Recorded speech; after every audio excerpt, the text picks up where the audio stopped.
This is bad, Perry. We gotta go. We gotta roll out of here before the cops come. Come on. Nix, we go right to the cops. Oh, exactly, to the cops who'll have no trouble believing that she broke her neck before you shot her in the head. What? Come on, we gotta go. Oh, God. We gotta go. Oh, God. Go, go, go. Oh, God. All right, we're out of here. Go, go, go. Okay. Yeah, Where's my gun? Give me my gun. No, I got rid of it. Say again? Yeah, I threw it in the lake because I figured you wouldn't, I would. I got priors in New York, so I really can't be messing around. You threw it away? Yeah, plus it's evidence. You what? Watch it. Okay, oh, no, I'm sorry. I got a little nonplussed there. Okay, this is crazy. I understand. No, Just relax. Whoa, what is that? Is that a clue? What do you mean? Do you see that? In the thing? Can you... Ow! What were you thinking? My $2,000 ceramic Vector my mother got me as a special gift? You threw in the lake next to the car. What happens when they drag the lake? You think they'll find my pistol? Jesus. Look up idiot in the dictionary. You know what you'll find? A picture of me? No! The definition of the word idiot, which you fucking are. But now we come to a period that I call the battle for identity. Lies my grandma told me. Yeah, superstitious devices. Lies my grandma told me. What? Urban mythological rules. Bubble mice, yeah. Bonsoir, mardi 17 mai, 19h, 20h, en attendant Godard sur Radio Campus Rennes, saison 8, épisode 28. Les personnages ne sont pas sympathiques. Les deux héros sont aussi peu recommandables que les méchants qu'ils combattent dans ces 138 pages obscènes, criardes, puériles et trop réécrites. J'ai compté 40 personnes massacrées par toutes les méthodes concevables qu'un esprit malade et détraqué puisse inventer, et je ne parle pas des passages à tabac, des tortures et de la pagaille générée par ces personnages sans aucune épaisseur. Ce scénario est une merde indécente truffée de clichés. C'est à cause des gens comme Black, qui rigolent en allant déposer leur chèque à la banque, que le crime est en augmentation de 69%. Tant que Warner et Geffen continueront de supporter des films de ce genre, ils se rendront eux aussi responsables de ces chiffres.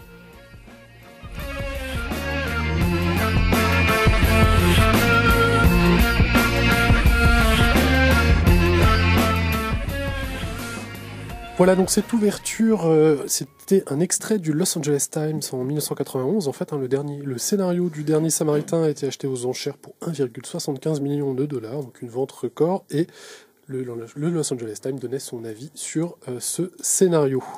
Donc une émission consacrée à Shane Black. Thomas, tu es là.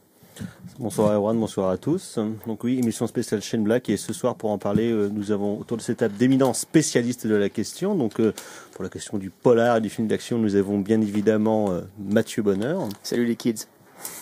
Nous avons aussi un éminent spécialiste poilu et de tout ce genre de questions étranges avec Thibaut. Salut à tous, tu peux parler toi en question de poil, c'est pas pire, hein. On t'appelle le singe blanc, donc je n'y peux rien.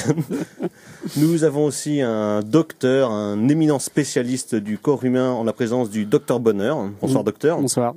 Et à la technique, nous avons bien évidemment Gal. Le dormeur du Gal. Le dormeur du Gal qui, si la semaine dernière, le problème technique donc qui a fait qu'il n'y a pas eu d'émission, c'est simplement parce que Gal, ce gros nul, s'est réveillé à 19h15 pour une émission à 19h. Donc merci Gal qui a essayé de se faire pardonner en nous donnant un paquet de bonbons. Vous pouvez appeler pour l'insulter au 02 99 33 9000. Exactement, mais je rappelle à Gal que nous sommes 5 autour de cette table, donc un paquet, c'est un peu léger pour se faire pardonner. Merci Thomas pour cette présentation des forces en présence. Il n'y aura pas de news ce soir, mais un petit agenda. En local, eh bien, il n'y a pas grand-chose à se mettre sous la dent, puisque le local, c'est à Cannes, évidemment. Le festival oblige. Le local de Rennes, c'est la guerre. On vous l'a pas dit la semaine dernière, puisque nous n'étions pas là, mais est sorti des films dont nous allons sans doute parler la semaine prochaine. Hein. Je pense à Café Society de Woody Allen, au Money Monster de Jodie Foster, à Maloute de Bruno Dumont et à Julieta de Pedro Almodovar qui sort demain, mercredi 18 mai. Julieta. Et donc, ce n'est pas un film sur les cigares. Deux films pourraient nous intéresser, donc qui sortent demain, donc Julieta et X-Men Apocalypse de Bryan Singer, qui, je le rappelle, fait 2h23. Et sinon, en ressorti... C'est 2h23 en fait. Ah, ça va en fait. J'ai arrondi tout à l'heure. Il y a Warcraft aussi. Ah oui. J'irai le voir. Je l'ai pas noté. Ah oui, exact. Alors, le commencement. Oui, c'est ça, c'est le commencement. Oui, c'est la fin aussi, Espérance. Non, c'est le commencement d'un long calvaire. Échec. Ouais, c'est un peu ça. Et sinon, en ressortie en national, il y a L'Impasse de Brian De Palma. Un bon film. Bizarrement, il n'a pas l'air d'être à Rennes. Voilà pour l'agenda, qui fut très court, ma foi. Oui, faut bien Le dire. Gaumont diffuse Le Parrain aussi. Ouais, c'est... S'il est ouvert, hein. La semaine prochaine ou... On passe le C'est Parrain vrai, non, 1 cette et 2. semaine. 1 et 2. C'est cette semaine, je sais plus. 18. Non. À vous de vérifier. Ouais. Ouais. N'oubliez pas vos parents. Ouais, Internet. c'est ça. Exactement. Voilà pour Bon les conseil. agendas. Thomas, je crois que tu as préparé une bande-son en consacrée relation avec notre... Shane Black. Donc, avant de parler de ce scénariste et metteur en scène génial, donc une chanson extraite du Dernier Samaritain de Pat Boone.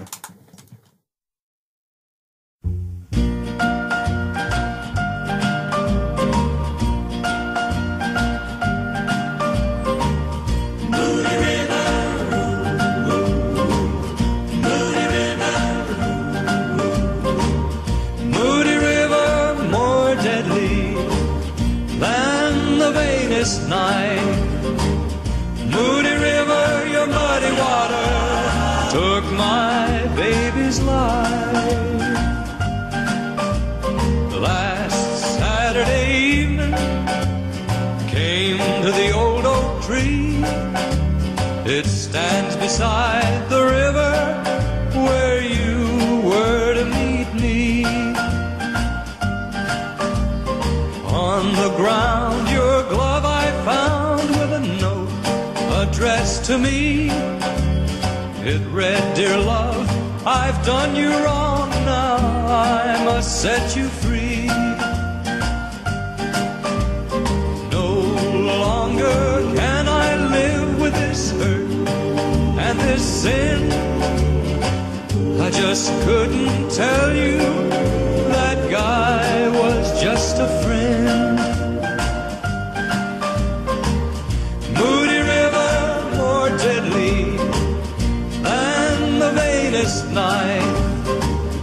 Moody River, your muddy water took my baby's life. I looked into the muddy waters and what could I see? I saw a lonely, lonely face just looking back at me. Tears in his eyes and a prayer on his lips, and the glove of his lost love at his fingertips. Moody River, more deadly than the vainest night. Moody River, your muddy water took my baby's life.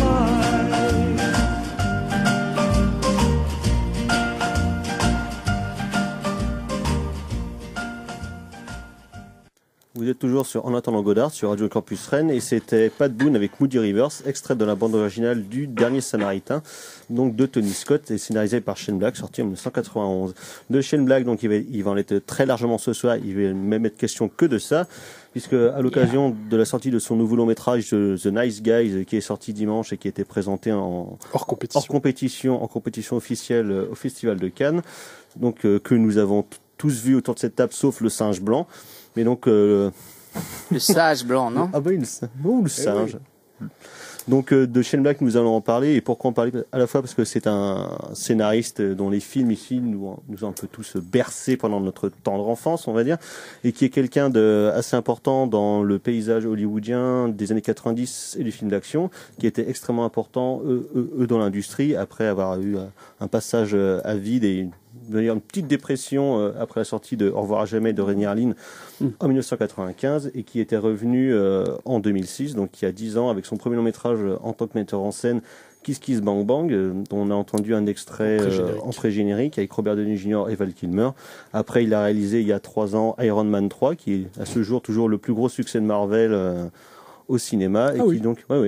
C'est leur premier film à avoir dépassé le $1 milliard et c'est pour l'instant celui qui est leur plus gros succès. Ce qui donc a permis à Shane Black d'avoir une assise économique et un pouvoir pour pouvoir monter ses autres films. Il en a beaucoup sous le pied, on y reviendra après je pense, et qui donc lui a permis de produire ce film-là, The Nice Guys, qui est toujours produit par Joel Silver, qui est son producteur historique et qui en fait est l'homme qui l'a découvert. Enfin, si on peut revenir un peu sur le parcours de Shane Black pour commencer. On va y aller chronologiquement de toute façon avant de parler de The Nice Guys. Voilà, on va remonter un peu le fil de sa carrière. Donc Shane Black, c'est un réalisateur qui a une cinquantaine d'années et qui a vendu son premier long métrage à l'époque où il était à la fac à la UCLA, donc la fac de Los Angeles où sont passés notamment Brian De Palma et John Carpenter et sur deux personnes. Et donc à l'âge de 21 ans, il vend son premier scénario pour la Universal pour un film qui doit être produit par Walter Hill et réalisé par John Carpenter. Donc ce qui est quand même pas mal pour un premier scénario vendu, qui s'appelle The Shadow Company, qui était un film d'horreur où on voyait d'anciens vétérans de la guerre du Vietnam revenir sous la forme de morts vivants pour aller attaquer une petite bourgade américaine. Donc en fait, c'est Fog. Ouais, c'est un peu un remake de Fog, mais en fait c'est en version un peu plus guerrière, quoi. Et donc c'est un sujet qui avait intéressé Carpenter. Malheureusement, le film ne se fera jamais, mais 2 ans plus tard, il rencontre le producteur Joel Silver, qui achète son deuxième scénario qu'il a écrit en une quinzaine de jours, donc L'Arme Fatale, le premier Arme Fatale qui sera réalisé par Richard Donner en 1987. Alors que dans le même coup, Joel Silver, pour le garder sous la main et lui faire un peu les pieds, l'engage pour Predator pour réécrire une partie des dialogues du film et pour jouer dedans. Donc il joue le rôle du sergent Hawkins qui meurt assez rapidement et qu'on voit notamment en train de lire une BD de Sergent Rock, qui en fait était un film que devait faire John McTiernan, toujours produit par Joel Silver après Predator et qui donc aurait été écrit par Shane Black. Et pour diverses raisons, et notamment des questions de financement, le film n'a pas pu se faire. Donc après le succès de L'Arme Fatale qui a fait de Mel Gibson la méga star internationale qu'il est, il enchaîne assez rapidement avec L'Arme Fatale 2 avec L'Arme Fatale 2 qui malheureusement, comme beaucoup des films qu'il a écrits par la suite, se sont vus réécrits par différentes personnes, parce que notamment sur tout le côté de L'Arme Fatale 2 qui était un peu plus politique, un peu plus incisif sur le rôle des Sud-Africains blancs en Amérique, et la fin du film aussi qui voyait notamment Martin Riggs, donc le personnage de Mel Gibson, mourir, mais donc pour des questions de grosses pépettes, la Warner, je crois, qui produit le film, a préféré le laisser en vie par une ristourne scénaristique assez stupide. Est-ce qu'on sait quel est son niveau de alphabétisme. Son niveau d'activité sur le scénario de Predator, parce que est-ce que on voit par exemple il a souvent été dit que Tarantino avait réécrit USS Alabama et ça se voit notamment au niveau des dialogues. Il a écrit les dialogues sur USS Alabama.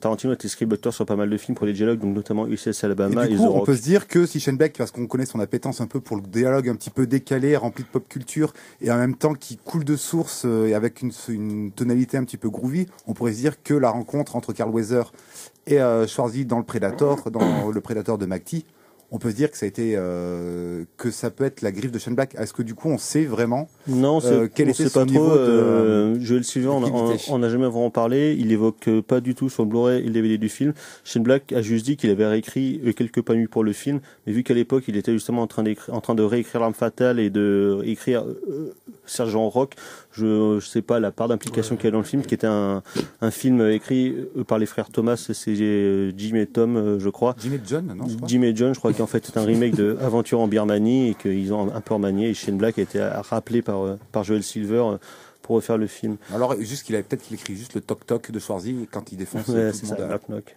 Aiguise-moi ça quand il balance un couteau dans le bide. Donc après le gros succès de Predator et de L'Arme Fatale 1 et 2, il continue à rebosser pour Joel Silver, qui était un producteur assez particulier à Hollywood, parce que c'est l'époque où les studios lâchaient un peu la bride à des producteurs indépendants qu'ils engageaient, notamment Joel Silver, qu'en fait, qui est, comme beaucoup de producteurs de l'époque, comme Jerry Bruckheimer, un producteur qui est sous contrat, mais en fait, il fonctionne de manière indépendante, ce qui fait que, en fait, il gagnait beaucoup plus de brousouf parfois que les studios. C'est une ère qui a pris fin au milieu des années 2000, et notamment, ça explique le lourdage de Tom Cruise de la Paramount, qui avait expliqué ça par le fait qu'il commençait à péter les plombs en direct à la télé, alors qu'en fait c'est juste qu'avec sa firme qu'il avait créée en 1996 pour le premier Mission Impossible, avec Paula Wagner, la Fox qui produit s'était rendu compte qu'en fait avec Mission Impossible 3, Tom Cruise avait gagné 2 fois plus de pognon que eux-mêmes. Donc du coup, c'était pas trop tenable comme situation d'avoir un acteur assez despotique qui gagne beaucoup plus de pognon qu'eux. Donc du coup, il l'avait lourdé. Et à partir de ce moment-là, les producteurs indépendants ont eu beaucoup moins de pouvoir, ce qui explique aussi que Joel Silver s'est fait lourder de la Warner après 25 ans de bons et loyaux au service. Et une tripotée de films qui ont pété le box-office, à la fois la trilogie Matrix, Les Armes Fatales, Predator, Die Hard. D'ailleurs, c'est Shane Black qui a trouvé le titre Die Hard, qui à la base était un titre de lui qu'il a bazardé pour donner à Joel Silver, parce qu'il trouvait que c'était beaucoup plus catchy que le titre original qui était assez pourri, je crois. Et donc, c'est vrai que par rapport à l'histoire du cinéma américain des années 80, c'est quand même, on va dire, un maillon assez essentiel, à la fois Silver par rapport à cette contre-production par rapport sur la question du blockbuster et de l'industrialisation massive de l'explosion comme fait attractif pour le cinéma, parce que les années 80 c'est vraiment l'avènement du cinéma d'action qui devient quasiment un sous-genre en lui-même, et surtout de cette forme qui n'est pas vraiment qui est celle du blockbuster. Et Shane Black, en écrivant certains de ces films-là, qui sont plutôt des polars hard-boiled, matinées de comédie, et qui contiennent quand même leur lot de scènes d'action assez impressionnantes et qui arrivent à emmener l'intrigue par le biais des poursuites, par le biais des fusillades. C'est lui qui est un des deux scénaristes hollywoodiens, je pense, assez importants, avec Daniel Waters, qui est un autre scénariste maudit, qui lui n'a plus fait grand-chose depuis 15 ans, mais qui avait écrit Les Aventures de Fort Fairlane pour Rennie Harlin, qui a écrit le Hudson Hawk de Bruce Willis et Michael Lehman, qui a écrit Batman Returns et Demolition Man.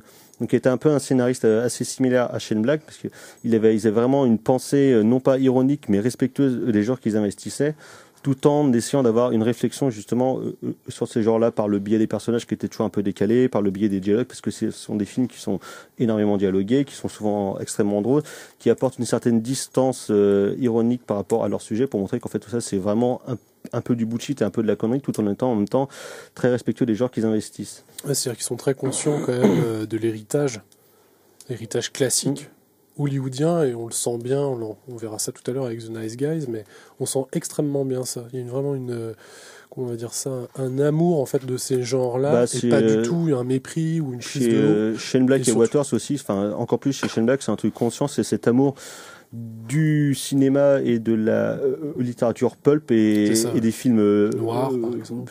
Des films noirs de série B. C'est quelque chose qui met en exergue dans Kiss Kiss Bang Bang, avec l'amour du personnage féminin principal que joué par Michelle Monaghan pour les romans d'un héros fictionnel de roman pulp, Harry Groshammer. Donc ça, c'est vraiment un truc qu'il a mis constamment en avant. Ouais. Johnny Groshammer, ouais. Et donc qui se voit aussi dans certains de ses films comme Les Derniers Samaritains, donc qui avait été vendu pour une somme aux enchères en fait, et qui n'était pas vendu à un studio, mais c'était tous les différents producteurs qui venaient aux enchères. Ils avaient une journée en fait d'enchères pour acheter ce scénario-là, qui avait été acheté par la Fox. Une journée d'enchères. Donc qui avait acheté pour un somme record de 1,75 million de dollars, ce qui est quand même énorme pour un scénario. On peut peut-être s'arrêter un instant sur ce film-là. Sur Le Dernier Samaritain, donc de Tony Scott, sorti en 91, à l'époque où Tony Scott est absolument méprisé par tout l'establishment, et malgré le fait qu'il ramène son frère aussi. Par son frère, je pense aussi, malgré le fait qu'il ramenait un paquet de brousouf. Projet assez particulier. C'est la dernière fois que tu dis brousouf. Brousouf, je dis beaucoup brousouf. Pourquoi pas Galeco, le premier. Donc pareil, qui reprend des figures classiques du polar hardboiled, avec ce personnage de détective privé dépressif, alcoolique, qui est joué par Bruce Willis, qui joue Joe Allenbeck, et qui en fait est engagé par une stripteaseuse qui est jouée par Halle Berry, et qui doit la protéger, et en faisant équipe avec l'ancien compagnon de Halle Berry, qui est joué par Ivory Wayans, donc un des frères Wayans, qui joue aussi bien que ses frères. C'est-à-dire qu'il y a un niveau très élevé dans la connerie. Ils arrivent à découvrir un complot qui mêle le monde du sport et les mailles de Los Angeles. Je tiens à signaler d'ailleurs que chaque fois qu'on parlera d'un de ces films, un peu plus en particulier Shane Black, qu'il soit scénariste ou réalisateur, notre docteur Adrien ici présent fera des commentaires sur le fait est-ce que certaines actions sont possibles ou pas en termes médicaux. Notamment le décès de Halle Berry, si je me souviens bien. Alors là, on peut se questionner, elle reçoit environ 65 balles, si je me souviens bien, c'est pas forcément, elle meurt sur le coup. Bon, il faut que la cause du décès, ce serait... Alors oui, quand on a le dossier médical, c'est vrai que c'est pas évident, mais là, c'est comme ça paraît possible. Ça paraît possible. Ça paraît possible, parce que comme on l'a entendu dans la critique du Los Angeles Times, il y a beaucoup de morts dans ce film, il y a au moins une quarantaine par tous les moyens possibles et imaginables. Ah oui, alors il y a quand même la célèbre scène d'un mec qui se fait tuer d'un coup de poing dans le nez. Ah oui, alors possible. Alors oui, ça, effectivement, on en parle souvent dans les amphithéâtres. C'est vrai, effectivement, c'est pas possible. Ça a été médicalement prouvé, testé, ça ne marche pas. Même avec un coup de poing américain. Même avec tout ce qu'on veut. Là, c'est d'un point nu. Un point nu. Effectivement, ça fait un coup très fort dans le nez, on peut pas tuer quelqu'un. Non. Un chien, on peut. Oui. Effectivement. Donc, pas possible. Pas possible. Pas possible, non. Déjà, Désolé. une erreur pour Shane Black qui, en termes d'anatomie et de respect de la personne humaine, est quand même assez mal placée, visiblement, pour faire ça. Peut-être qu'il lise plus le Vidal. Le Vidal, Le Vidal, oui. Le Vidal, c'est pour les médicaments. Qui est plein de médicaments, effectivement. Donc, le dernier Samaritain, Polar Hardball, qui reprend des figures classiques du détective privé, comme on l'a pu voir dans les bouquins de Chandler ou d'Hamet, ou même après dans les films avec Bogart, dans les années 60, les films de Huston, tout ça, mais où il le repositionne dans les années 90, où il annonce en fait toute la vague postmoderne qui va avoir lieu, puisque à la fin du film, le perso de Bruce Willis explique au personnage de Keenan Ivory Wayans, ou Damon Wayans, je sais plus en fait. Bruce Willis. Donc qui dit c'est pas Damon en fait. Ouais, parce Damon. que Kieran Murray Wayans, il joue dans L'Ombre Blanche avec Steven Seagal. Avec Steven. Excellent film qu'on vous recommande, qui est un excellent, peu le Seven. Le Seven de Steven. Avec une veste en croco absolument démentielle.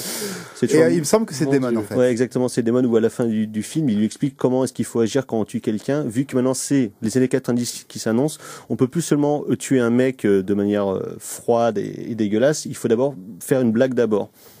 Ce qui annonce en fait toute la distance ironique qu'il y aura dans les polars des années 90, celle de Tarantino, les trucs de Kim Williamson ou tous les polars de petits malins qu'on se tape depuis 20 ans. Ouais. C'est ça le problème. C'est un peu le problème. Ouais. C'est-à-dire qu'il a annoncé quelque chose qui du coup est devenu absolument... Après, ce qui est intéressant, si on regarde juste là, par rapport au dernier Samaritain, c'est que tu dis que c'est un complot par au sport, mais il reste éminemment respectueux d'une certaine forme de culture populaire. Tu parlais des pulps et compagnie, mais il intègre même le sport, qui est un des 7 piliers... le foot américain, le foot américain, c'est encore plus. Donc, c'est un des piliers fondamentaux de la civilisation américaine. Et il arrive quand même à intégrer ça, donc avec soit le... Bon, c'est con, ce que je vais dire, mais le côté la stripteaseuse, le détective, donc des figures, on va dire archétypales, et il ramène ça un petit peu en plus dans une espèce de réalité contemporaine américaine par le biais du sport. Et en fait, il me semble que c'est intéressant parce que il y a finalement très peu de films. Le dernier en date était l'autre Bouzasse du D'Apato, mais là il se servait bien du sport. Mais finalement, il y a très peu de Crazy Amy, ouais, voilà, très peu de scénaristes ou de réalisateurs qui prennent le sport et qui essaie de le détourner et qui montre en fait l'importance du sport dans la société américaine. Qu'il l'utilise comme un élément dramaturgique en fait. Et il me semble que c'est une des grandes forces du dernier Samaritain. C'est-à-dire que dans le polar, ça a été souvent fait dans le polar classique avec la boxe, on voit ça dans des tonnes de films, et ça a été abandonné au fur et à mesure. Enfin, ça a été, en tout cas, après il y a des films de boxe quoi. Mais ça n'a pas été un élément récurrent du polar. Et là, c'est vrai que comme tu disais, il y a une forme de respect dans la réputation, et c'est pour ça que on tique souvent quand on dit postmoderne, c'est un peu synonyme de merdique dans notre émission, enfin généralement. Voilà, et en général. Mais là, c'est pas postmoderne, c'est plus un retour à ce qu'est le polar hardboil de l'origine, c'est-à-dire que l'intrigue est un prétexte pour parler à la fois du genre, pour parler de la société. Donc c'est déjà le cas dans le roman noir des années 30. Ce qui caractérise aussi pour moi, je crois que ça revient comme assez souvent chez Shane Black dans son écriture, c'est que ça pourrait tomber, donc ce côté postmoderne. Par exemple, je finis juste là-dessus, que autant dans le dernier Samaritain que dans Kiss Kiss Bang Bang aussi, si on veut, et même dans The Nice Guys, que l'intrigue est prise au sérieux. Ce qui n'est pas le cas dans, par exemple, Inherent Vice ou dans les polars que tu qualifies de petits malins, dont on s'est tapé effectivement des Guy Ritchie, un par an ou un tous les 2 ans. Les Matthew Vaughn maintenant, les trucs comme ça, quoi. Ce qui caractérise, à mon avis, cette écriture-là, c'est que ça pourrait être par ces références-là, justement, pour Shane Black, le moyen de faire de l'esbrouf en tant que scénariste et d'être dans le monologue, par exemple, de certains personnages, mais qui soit un monologue de Shane Black. On pense à cette psychopathe, par exemple, même Baiser de Bruges, qui est sympa, mais qui est de ce côté-là. Qui est de ce côté-là, et à mon avis, c'est le respect des milieux dépeints. Ce que tu dis, finalement, Thibaut, sur le sport, c'est qu'à la fois, il a compris et il a intégré pour écrire, et c'est surtout que là où, à mon avis, il surclasse à peu près tout le monde, peut-être à Hollywood, c'est la caractérisation. C'est-à-dire qu'il arrive, par rapport à la caractérisation et à la direction d'acteur, du coup, il n'a pas été tant que ça directeur d'acteur, puisqu'il n'a pas réalisé tant que ça de films. Mais en tout cas, ils ont réussi, certains des metteurs en scène comme Tony Scott, ou qui après a pu respecter McTiernan, par exemple. Ouais. Mais c'est, à mon avis, c'est ça, c'est-à-dire de réussir à vraiment créer des personnages, mais qui ne soient pas que des perroquets postmodernes, en fait, à balancer des références. Et là, encore plus dans Nice Guys, on va y arriver, que dans Kisses Bank, je trouve après, ça tient aussi à cette débile mentale de Robert Downey Jr., qui du coup, déjà que son rôle est très très écrit, lui il surjoue comme un forcené. Parce que j'ai revu pour l'occasion et je le réévalue à la baisse en fait. Parce que du coup, ce qui n'est pas le cas dans The Nice Guys où il y a quand même plus de subtilité et il y a un équilibre entre Russell Crowe et Ryan Gosling. Donc avant de passer à la deuxième moitié de carrière de Shane Black, avec notamment son grand film postmoderne, on va dire qu'il a réécrit, on écoute un extrait de la bande originale de Iron Man 3.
En attendant Godard, vous êtes sur Radio Campus Rennes. On vient d'écouter Brian Tyler avec le morceau s'appelle Thomas. Can You Dig It? Et cet extrait de la bande originale d'Iron Man 3. On parle du cinéma de Shane Black, à la fois en tant que scénariste et réalisateur.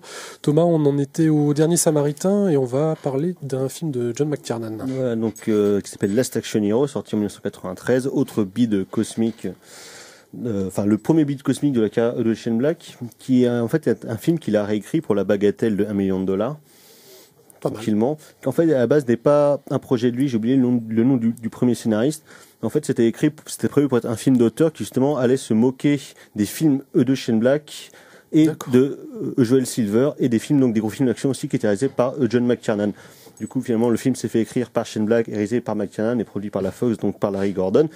Donc en gros, le scénariste original s'est vu spoiler son film et trouvait ça honteux que justement les gens dont il se moquait récupèrent le film. Spolier ou spoiler? Spoiler. Les deux. Pour en faire autre chose, qui est là, et effectivement un film métatextuel comme on dit, où un jeune enfant va dans un film Jack Slater interprété par Arnold Schwarzenegger, il va donc errer dans ce monde-là avant de revenir avec son idole dans le monde réel, où il va se confronter justement à la dure réalité, le fait que quand on casse une vitre, on a mal à la main par exemple. C'est d'ailleurs un motif qui va revenir dans The Nice Guys. Dans The Nice Guys, justement. Donc c'est un film assez étrange, c'est un film assez bâtard, parce que McTiernan disait lui-même que le film n'était pas terminé, il était sorti beaucoup trop tôt, il aurait voulu raboter un peu le film qu'il trouvait un peu trop long, ce qui fait qu'effectivement c'est parfois assez étrange. Tout ce côté métatextuel, ce côté réflexif sur le film d'action, sur les figures héroïques du cinéma, écrit donc par un des hommes qui justement a aidé à en faire ces mythes-là dans les années 80, avec un metteur en scène aussi qui avait fait ça avec Die Hard. Donc c'est assez étrange de voir ce produit-là qui, je trouve, malgré tout, garde encore un caractère excessivement jouissif et intéressant sur sa théorisation du blockbuster presque. Ok. Mais est-ce qu'on peut savoir dans Last Action Hero par rapport au scénario la majorité des dialogues, déjà en général, il y a vraiment cette touche de Shane Black qui est un très grand auteur de dialogue, et je pense sur de la réplique en fait. De la réplique et du sens de la répartie en fait. C'est vraiment cette forme. Après, il me semble que Last Action Hero c'est un petit peu le parent pauvre, enfin du moins l'oublié de la carrière et de McTee et de Schwarzy en fait. Ah, il y a Medicine Man avant chez McTiernan. Ah, c'est vrai, putain. Mais alors que c'est con parce que c'est une vraie Madeleine de Proust. Enfin, c'est le vrai pur film de gosse que tu mates entre ça et L'Arme Fatale 2. Enfin, Madeleine et aussi... En fait, c'est la VHS à daron, quoi. C'est la VHS à papa que tu trouves comme ça. Tu fais, oh, Last Action Hero, ça a l'air rigolo. Plutôt. Et puis tu regardes ça, mais pourtant il fait figure encore de mal aimé. Alors c'est peut-être parce qu'il y a le bide intersidéral qui a accompagné le truc, mais ça semble dommageable parce que c'est un film qui est. Il a peut-être une meilleure carrière à la télé aussi. En vidéo, en vidéo, je pense qu'il a dû cartonner parce que moi j'ai. Et puis c'est toujours l'aura un peu avec des guillemets cultes qui voilà. Et je parlais de Daniel Waters tout à l'heure. Last Action Hero là-dessus fonctionne très bien en duo avec le film de Marco Bambilla, Demolition Man, qui lui n'était pas avec Schwarzy mais avec l'autre grosse star du film de Gros Bras, donc avec Stallone, qui avait aussi qui tentait d'ébaucher cette même réflexion du héros des années 80 qui arrive dans l'univers des années 90, qui est beaucoup plus proprette et qui commence déjà à être beaucoup plus correct en termes de politique et en termes d'attitude. Putain, heureusement qu'il n'est pas venu en 2016. Hein. Il serait tombé à Rennes dans les émeutes. Là, il a fait non, sur la future place Sainte-Anne à Rennes. Il aurait fait trop propre. Je crois qu'on peut passer à Au revoir à jamais. Ouais, donc Au revoir à jamais, qui est qui était le scénario de Shane Black, qui a été acheté pour 4,5 millions de dollars, ce qui en fait un des scénaristes les mieux payés du monde. Non, mais c'est vraiment pour montrer à quel point à l'époque Shane Black était une superstar d'Hollywood. Il pouvait vendre n'importe quoi à des prix absolument indécents. Et c'est à ce moment-là où Shane Black est devenu un peu maître d'Hollywood, où il faisait des teufs immenses. Où avec le cachet de Last Action Hero, il avait acheté une villa sur les hauteurs de Los Angeles, où en fait il faisait des teufs absolument tous les soirs, et du coup c'était la coqueluche de tous les producteurs, de toutes les putes d'Hollywood, parce que c'était le roi du monde, quoi. Et puis tout se faisait chez lui, du coup, j'imagine, par rapport au deal, etc. Ouais, le scénario. Plein de drogue. De scénario. Il y a un truc assez marrant à la base dans le scénario de L'Arme Fatale 2. Le film devait commencer par une explosion d'un avion qui était rempli de coke au-dessus du panneau Hollywood. Malheureusement, donc ça a été coupé par la production. Je ne comprends pas pourquoi. Peut-être qu'il y a une référence malsaine. Donc Au revoir à jamais, c'est film de Renny Harlin, meilleur film de Renny Harlin, ce qui en même temps n'est pas très difficile, qui est certes un réalisateur très sympathique mais plutôt nul. Ce Finlandais bourrin débile, qui était quand même le compagnon plutôt de Gina Davis à l'époque, qui est aussi donc l'héroïne de Au revoir jamais, The Long Kiss Goodnight, qui est un titre assez révélateur pour la suite de la carrière de Shane Black, parce qu'après il avait disparu pendant 10 ans des écrans, qui met en second rôle donc Samuel L. Jackson, qui est absolument formidable dans le rôle là aussi d'un genre d'inspecteur complètement débile et tout pourri, qui porte une kangol et un catogan, donc comme Erwan. C'est ça. Et qui donc joue une femme au foyer qui est amnésique, car en fait c'était un ancien agent secret de l'État américain qui retrouve peu à peu sa mémoire et va tenter de se venger de ses anciens patrons qui veulent la buter, elle et sa fille. Pour certains, le film est supérieur à History of Violence de David Cronenberg. Alors on vous laisserait faire la comparaison. On pourrait l'appeler aussi Jason Burnett. Jason Burnett. C'est vrai. Mais c'est vrai qu'il y a vraiment des côtés. Si vous l'avez pas vu, vraiment, Au revoir jamais, c'est vraiment un très très très bon film. Je pense que c'est son meilleur film sur l'écriture de l'action et surtout sur l'écriture des personnages, parce que plus dans ses précédents, il commence à aller un peu plus dans l'émotion entre le rapport avec le personnage de Davis et sa fille, parce que les enfants ont toujours des rôles assez importants dans les films de Shane Black. que ce soit dans Last Action Hero, donc où le personnage principal est un gamin, la fille de Bruce Willis dans Les Samaritains, le gosse de Iron Man 3, où les persos de gamins sont en général assez casse-couilles et super chiants dans les films, et pour le coup, Shane Black arrive toujours à en faire des personnages intéressants et intelligents qui sont utiles et qui sont souvent plus intelligents parce que c'est sans doute lui en fait que les persos d'adultes. C'est aussi lui, je pense, Shane Black. C'est sa position. Alors ça, ce n'est pas possible. Tu penses? Non, désolé Erwan. Ça ne peut pas être un enfant. Pas possible. Non, je pense que c'est sa position dans les films vis-à-vis de l'histoire en fait. C'est-à-dire que non, mais c'est un point de départ, c'est-à-dire que c'est lui, en tout cas donc personnage dans le film, et qui rêve à ces histoires-là, à ces genres. C'est que c'est quand même donc Kiss Kiss Bang Bang, on commence justement par les deux héros enfants et qui lisent justement du pulp, etc. Oui. Donc tout le film, on relire tous les personnages d'enfants comme ça. Dans Iron Man 3, il l'admire, en même temps il se moque de Iron. C'est pour ça que c'est pas condescendant. C'est pas condescendant ou puéril ou infantilisant en fait. L'enfant est un peu la bonne conscience de deux mecs qui sont. Parce que même dans Les Samaritains, elle est supra cool, elle est supra badass, la gamine de Bruce Willis. En fait, ils sont plus lucides généralement que les adultes, les personnages adultes en fait. C'est plus sa morale que sa position. Parce que, et notamment sur ce qu'ils vont voir, par exemple, dans The Nice Guys, mais on en reparlera tout à l'heure. Donc après Au revoir à jamais, échec du film monumental, deuxième échec à la suite pour Neil Lynn après cette merde de l'île aux pirates, qui avait coulé un studio à lui tout seul. Il a surtout collé une maquette à l'échelle 1 d'un putain de bateau pirate, et ça... Ah, quand même. Ah ouais, ça... Tu m'étonnes qu'après ils avaient plus de pognon. Bah oui, le mec, il a tout pris le budget pour construire une putain de maquette pour après la péter. C'est quand même un putain de geste.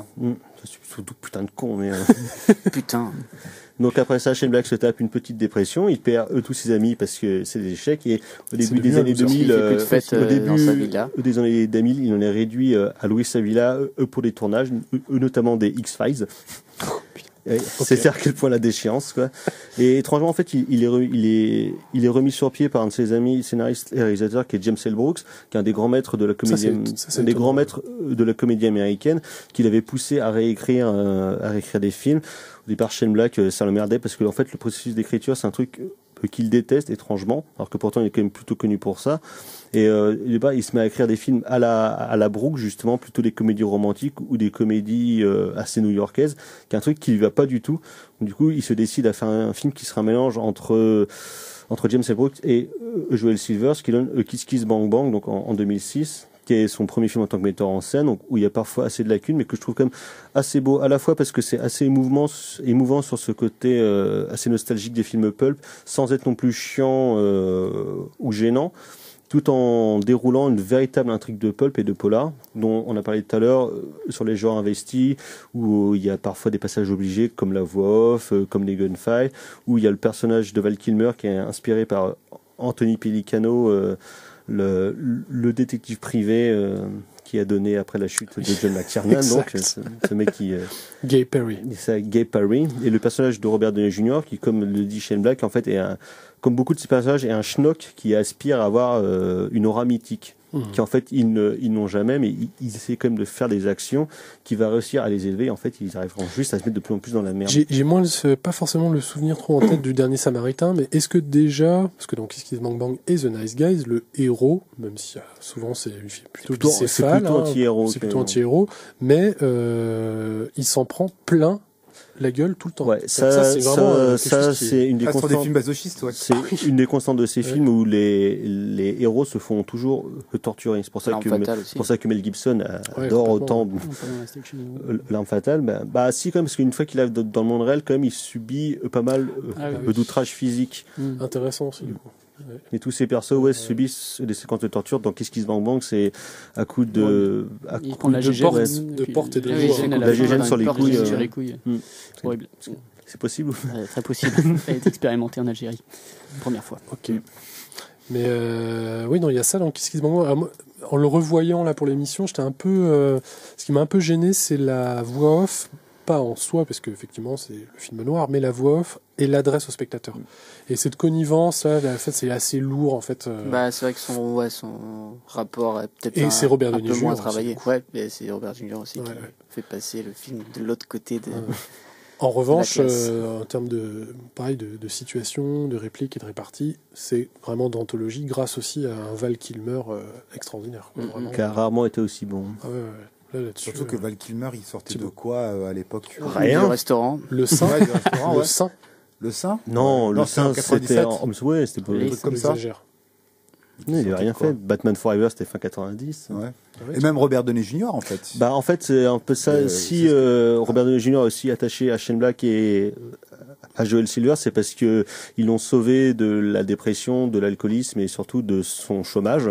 Parce qu'à l'époque, il sortait de Ally McBeal où il avait été viré pour son alcoolisme chronique et c'était un des seuls réals qui l'a engagé justement pour revenir un peu sur un film avec un peu de classe. Et c'est pour ça qu'après Robert Downey Jr. avait insisté pour que Shane Black mette en scène Iron Man 3. Et ce rapport qu'ils ont entre les deux, c'est sur le premier Iron Man donc de Jon Favreau en 2008, il y avait toute une poule de scénaristes qui avaient été engagés pour réécrire le film.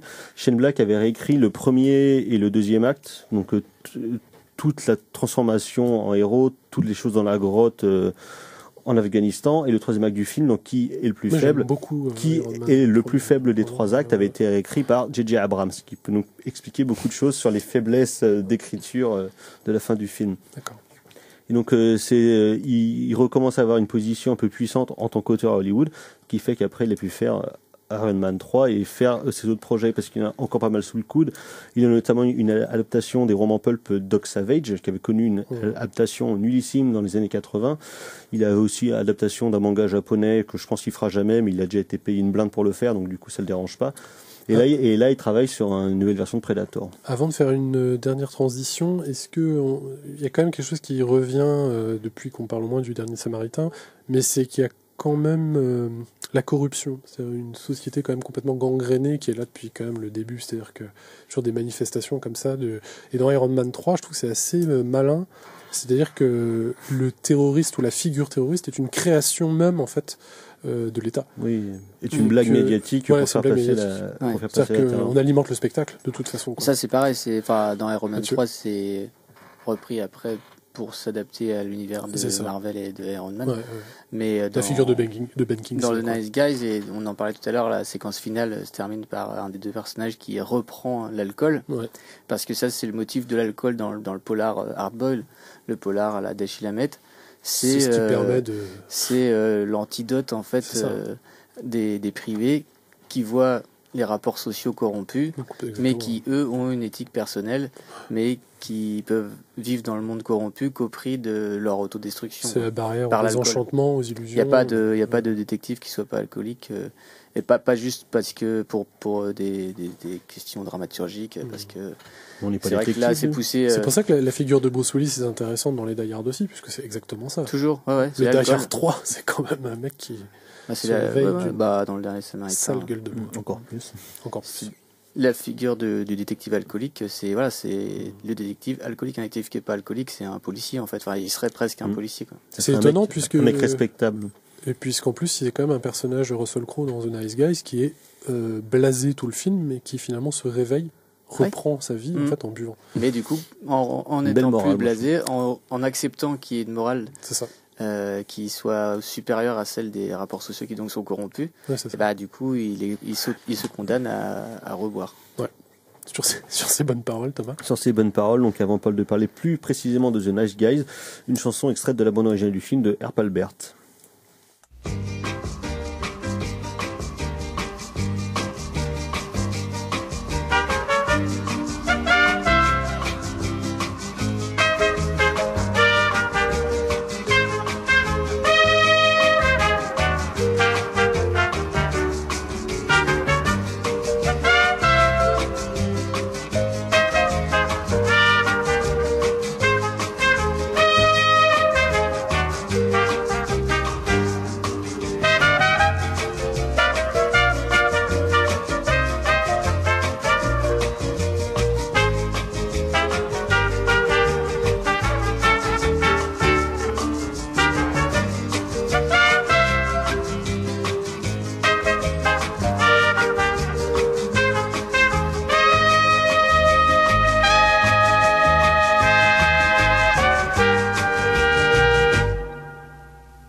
Nathan Godard sur Radio Campus Rennes et c'était Erpalbert and the Tijuana Brass Band avec Green Papers, donc extrait de la bande originale de The Nice Guys, nouveau long métrage de Shane Black sorti dimanche 15 mai. Exactement. Et dont nous allons parler à présent. À présent, oui, Thomas. De quoi ça parle?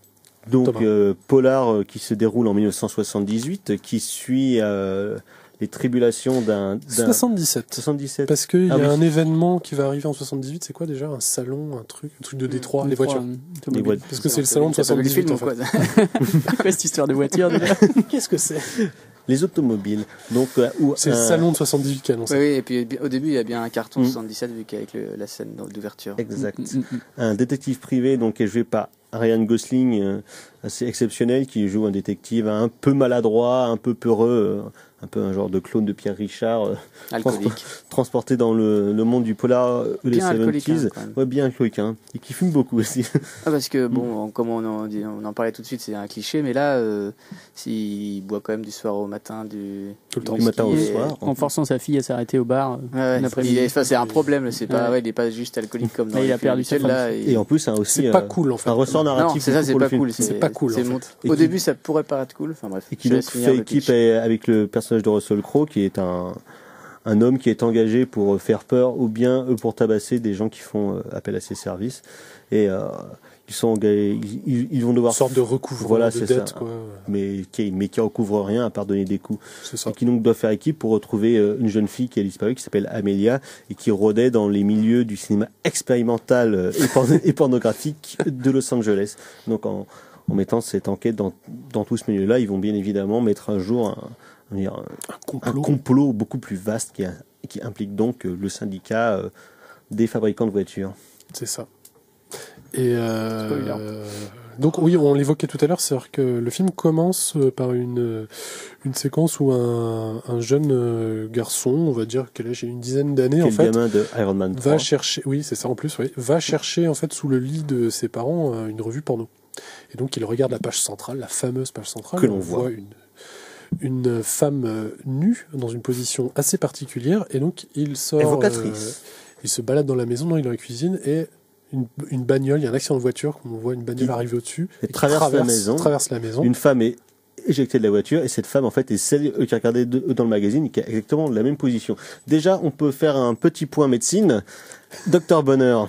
Alors oui, la mort de cette personne au début du film. Oui, bon, déjà, possible ou pas possible? Possible, hein, bien sûr, effectivement. Une chute de voiture. Mettre sa ceinture. Voilà, en premier lieu, respecter les distances de sécurité. Hein. Voilà. Oui. Oui, c'est quelque chose à faire, effectivement. C'est très important, effectivement. Et puis, bon, pour ce qui est du reste, le décès, ça semble très possible, oui, tout à fait. De mourir en étant agité de sa voiture par le pare-brise. Ça, c'est déjà vu. Ça, c'est déjà vu. Mais donc, la manière dont cette personne meurt, la manière dont elle est positionnée...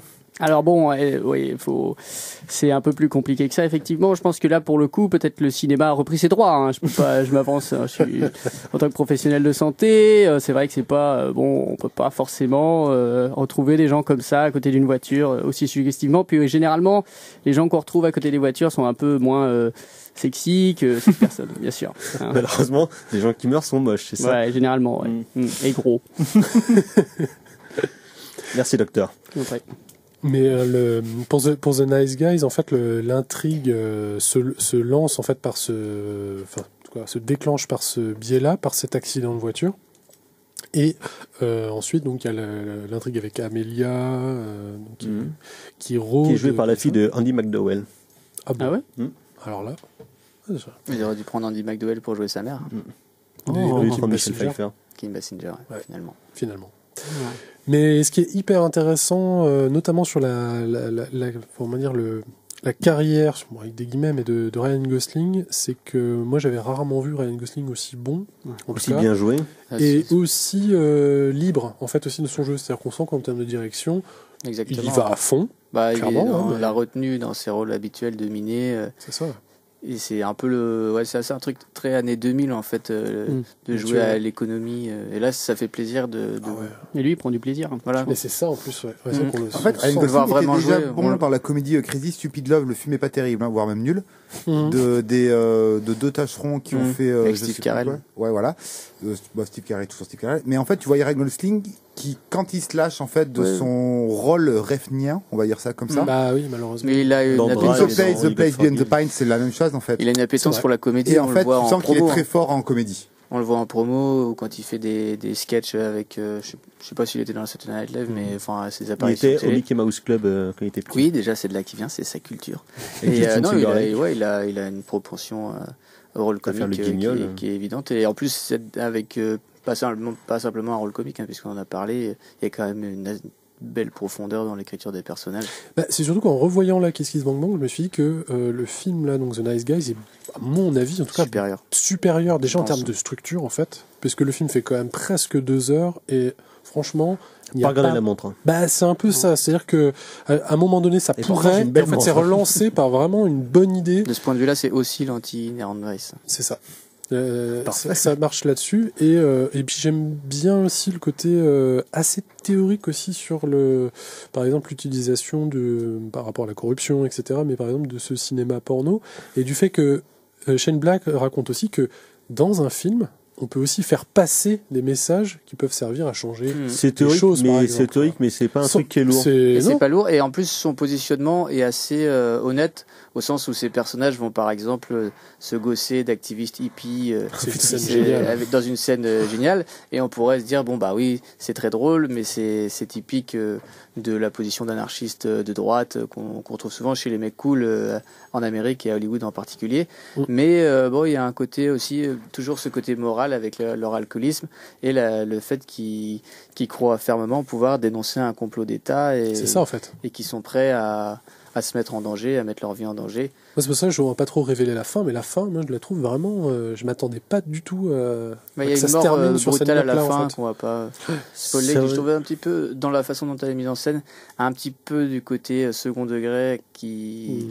Ah, du coup, c'est difficile d'en parler sans. D'accord.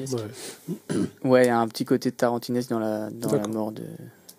Mais d'un des personnages principaux à la fin. Mais sans moins bouffon quand même, parce qu'effectivement, tu parlais, en termes de structure, c'est beaucoup plus osé que ce qu'il a pu faire dans Kiss Kiss Bang Bang ou même dans certains de ses scénarios précédents. Tout en étant une vraie structure policière, sans montage incompréhensible ou ouais, parce que même la facture du film, du film est vraiment hyper classieuse et il y a un certain classicisme dans la manière dont il filme LA et dont il filme ses personnages qui fait extrêmement plaisir à voir. Il n'y a pas de sortie coupage, même dans les quelques scènes d'action qu'il y a, il n'y a pas du tout d'effet de style un peu kéké. C'est peut-être une question de budget aussi, il n'y a pas beaucoup d'extérieur jour quand même. Et ça pourrait, et moi c'est aussi ça que j'aime bien par rapport à Inherent Vice par exemple, c'est que dans celui-là, le fait que ce soit pas Inherent Vice sur l'époque en fait, le film pourrait se passer dans les années 50. Voilà, ça se passer aujourd'hui.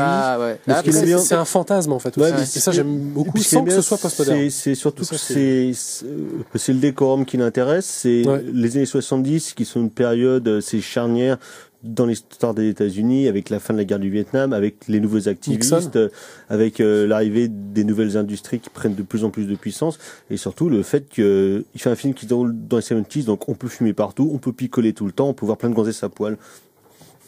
Ce qui est toujours assez apprécié. Et donc c'est cool. C'est super. Ouais. Merci. Ça se résume pas à ça, Thomas. Non, mais c'est. On sait que c'est que tout ce qui t'intéresse. C'est pour ça que tu fais semblant de t'intéresser au cinéma. Girls, Cold and Gun. Non, mais ce qui aussi du coup, ce qui a permis la production d'avoir un film indépendant, parce que le film est distribué par Warner, mais c'est produit par Joel Silver via sa propre société. Donc c'est un film indépendant. Il a pas de compte à rendre à une grosse compagnie, ce qui fait qu'il peut être assez libre et lâche sur la violence graphique et sur les corps nus, quoi. Ouais, qui en plus est quelque chose qu'on voit plus trop dans les films hollywoodiens et y compris dans les polars. Cette violence un peu sèche et assez graphique. Ouais, parce que même si certaines morts ne sont pas possibles. Ça. Non, globalement, c'est assez bien respecté. Hein. Est-ce que par exemple, il y a même un humour médical, puisque dans la séquence de rencontre entre les deux personnages, Russell Crowe annonce la fracture qu'il va faire. C'est vrai, en par disant torsion. Que c'est et c'est tout à fait fracture du radius par torsion. Par torsion, ouais, c'est faisable. Ouais. Bravo. Ça fait très mal. Ça fait très mal. Est-ce que en revanche, un corps et ça se soigne par un simple plâtre. Un simple bandage suffit. Ah bon? Non, une manchette plâtrée. Jean-Pierre, non pardon, Jean-Patrick. Mais est-ce qu'un corps qui tombe d'une 10e étage environ, je me rappelle plus exactement dans le film, est-ce qu'il peut exploser littéralement à côté d'une ça par piscine? contre, ouais, ça La c'est tête. vraiment bien fait. D'ailleurs, les projections sanglantes et tout, et même tout peut de cette hauteur-là, il y a pas de problème. Mais on parlait de cette chute aussi de la cascade de Ryan Gosling quand il tombe en arrière. Effectivement, on peut ne rien se faire, tout est possible. Hein. Et là, c'est assez respecté. Et au final, il a certainement La quelques médecine n'est pas contusions. une science exacte. La médecine est un art, mais toujours est-il que il a l'air d'avoir mal quand même, ce qui est assez réaliste aussi. Il fait une crise d'angoisse aussi. Il fait une crise d'angoisse, un malaise vagal, il fait pas mal de choses, il s'endort et rêve aussi, la temporalité du rêve. Merci, parce que, alors il faut bien le dire ça, c'est une idée C'est vraiment très très bien géré. très très bien gérée, surtout qu'elle revient par la suite. Ça pourrait être Et ça donne un doute débile. sur le spectateur. C'est-à-dire que ce rêve-là, il est partagé par le personnage et par nous. Mais seulement. Justement, un truc comme À base de un mec comme Guy Ritchie, de bourdon. il aurait fait ça juste comme une Gadget. scène de gag ridicule et C'est qui ça, n'a servi à rien. Ouais, ouais. Alors qu'en fait, elle a vraiment une utilité pour le Scénaristique. personnage de Gosling et dans la narration, comme l'alcoolisme de Gosling qui justement n'est pas juste un gag, mais qui sert vraiment pour après une pour la scène du sérendipité film. Voilà. de son enquête aussi. Sérendipité, c'est un Bien concept cher à Mathieu Menez, qui est un des spécialistes français de Tom Cruise Et du film d'action des années et du 80. cinéma d'action. Ouais. Ouais, complètement. Messieurs, merci pour ces propos sages et avisés sur donc Shane Black. Merci Thomas Bon, voyez pour la ces préparation films. de l'émission. Et donc les coups de cœur cette semaine, Thomas. The Nice Guys, un bon film, ça faisait longtemps. Mathieu. Alors, je suis en train de lire enfin, après toutes ces années, Fantasia chez les Ploucs de Charles Williams sur les conseils de notre ami Charles Tatum. Effectivement, c'est excellent, hein, comme tout le monde le sait, sauf moi, puisque j'avais un peu tardé à le lire. Et l'anthologie, la monographie sur la série noire, c'est l'histoire de la série noire, donc chez Gallimard, évidemment, 1945-2015. Ok. Thibaut. Moi, c'est la mini-série HBO créée par Todd Haynes qui s'appelle Mildred Pierce. C'est une espèce de dream team de l'audiovisuel avec Carter Burwell à la musique, John Wells à la production, Ed Lachman à la photographie. Voilà, c'est un portrait de femme absolument sublime auquel Todd Haynes apporte toute son élégance et surtout tout son putain de génie. J'ai jamais vu ça, chose aussi bien depuis peut-être au moins 5 ans. Merci. Adrien. Alors, pour moi, ce sera un ouvrage de Michael Case. Daniel, c'est la même chose. Daniel Michael Case. Des fleurs pour Algernon, un livre d'anticipation des années 50 ou 60, je me souviens plus très bien, mais en tout cas qui est très bien, et même excellent, qui est médicalement très accurate aussi, je vous le conseille. Ok. Moi, c'est un triplé, on va parler dans quelques semaines, puisqu'on a un programme dont on peut pas encore révéler. C'est des triplés.